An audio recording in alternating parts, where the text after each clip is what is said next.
Good evening, Mr. Truth. How are you? I'm good, thank you. Okay, so my first question is, how did you become a slave and when did you get your freedom? So I'm one of the 10 children born to James and Elizabeth Baumfree, my parents. My real name is Isabel or Belle Baumfree, and we actually spoke Dutch at home. I was born into slavery in Swartkill, New York, but I escaped years later in 1826 with my infant daughter named Sophia. I had to leave my other children behind because they were not legally freed in the Emancipation Order until they had served as bound servants into their 20s.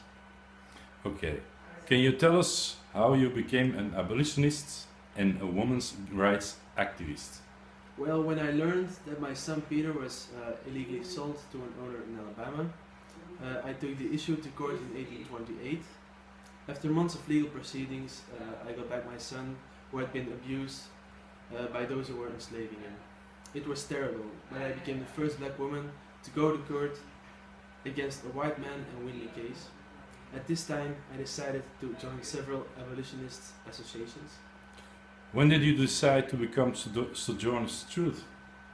I decided to change my name into Sojourner Truth on the 1st of June 1843.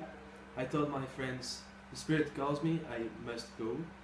And I left to make my way traveling and preaching about the abolition of slavery.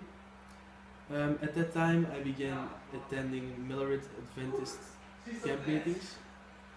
And in 1844 I joined the Northampton Association of Massachusetts.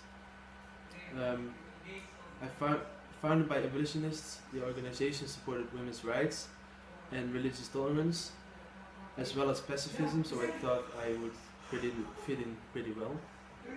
You held a speech at the Ohio's Women's Rights Convention in 1851. Can you tell us more about that? Yes, in 1851 I joined George Thompson, an abolitionist and speaker, on a lecture tour through central New York State, and in May I attended the Ohio Women's Rights Convention in Akron, Ohio, where I delivered my famous speech about women's rights, later known as Ain't I a Woman? My speech demanded equal human rights for all women as well as for all blacks. How did it evolve through the years? Anti-slavery movements had begun early in Michigan and Ohio.